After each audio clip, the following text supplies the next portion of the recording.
Good morning from India! I probably shouldn't have done that. But, you know, you see that movie with Robin Williams, he says, "Good morning, Vietnam." No. All right. Anyways, we have a bunch of videos today. We had a lot of questions come in through Facebook yesterday, and I'm going to try and answer a bunch of questions.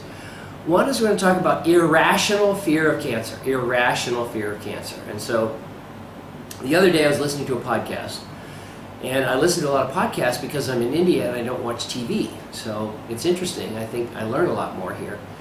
And there's a city in Arizona or New Mexico somewhere where people who are very sensitive to chemicals go. And the reporter who was going there had to wash her clothes in baking soda with no smells or anything like that for an hour.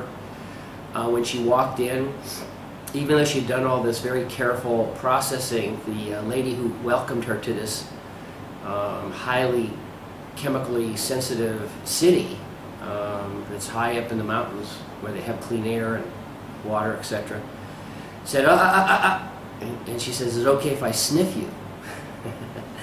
and the reporter, a nice young lady, said, "Sure." And so the welcoming lady said, "You know, I have a little hint of cigarette smoke."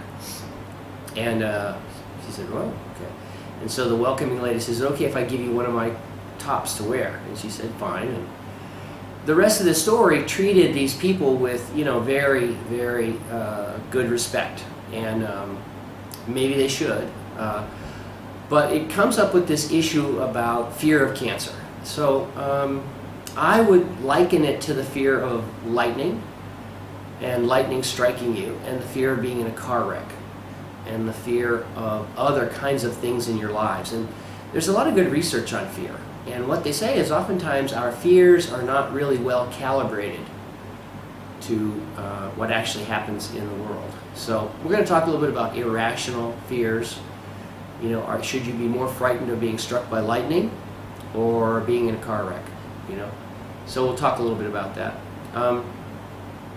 We're going to talk about the idea of converting an MGB to a Roux-en-Y, and I'm going to give you my opinion. This is not absolute truth, but my opinion. That's always a bad idea.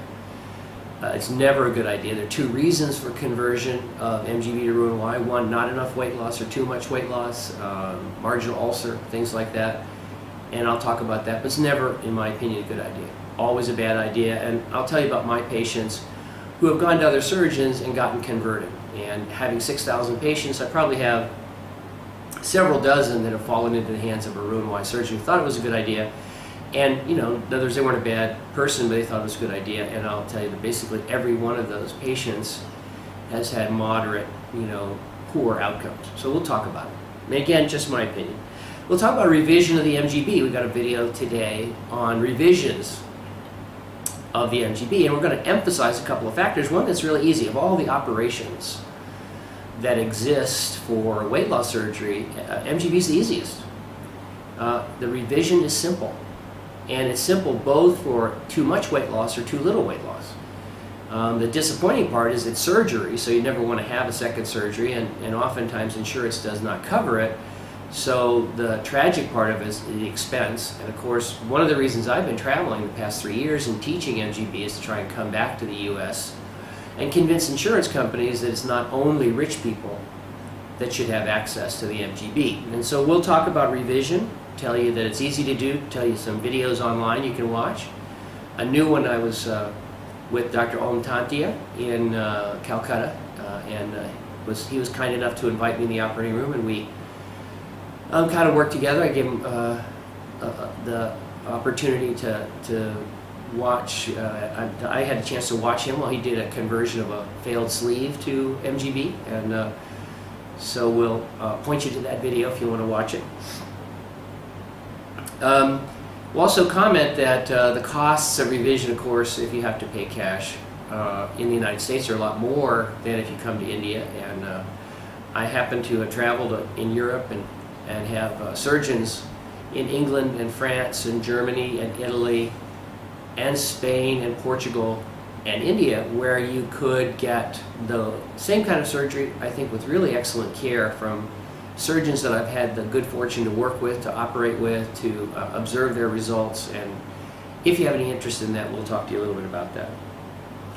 And then we're going to talk about kind of a smelly topic, gas. And we're going to talk about regular gas, usual gas, why you get gas, more after MGB depending on what you do, how you can stop doing those things that cause you gas. And then we're going to talk about something really important. We call it pathologic gas, which can often be a symptom of a rare problem, but a serious problem if you don't get it treated, and that's what's called the blind loop or afferent loop syndrome. And it's surprising we don't have that more often after MGB, because all of my patients, everybody with an MGB, has a afferent loop. And so we'll talk a little bit about that, what to do about it. And we'll talk about eating. And so we've got a lot of videos to do this morning, so this is just the introduction. Look for these videos on YouTube and Facebook. And thanks for watching. Take care.